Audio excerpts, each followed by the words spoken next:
So, ito na yung mga plants ko sa bakuran ng house ko. Gagawa po ako ng magandang garden. Pag may pera na ako, bibili ako ng mga plants. Usually, ang bibihiling kong plants ay mga sansevieria.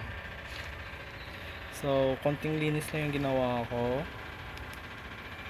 Excited ako na may makuha akong magagandang plants.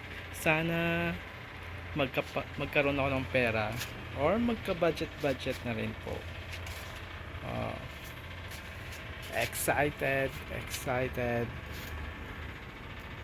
So, yun. So, ito yung mga plants ko, no.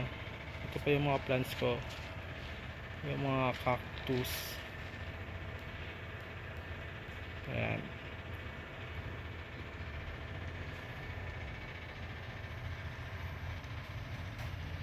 Diba ang gaganda nila?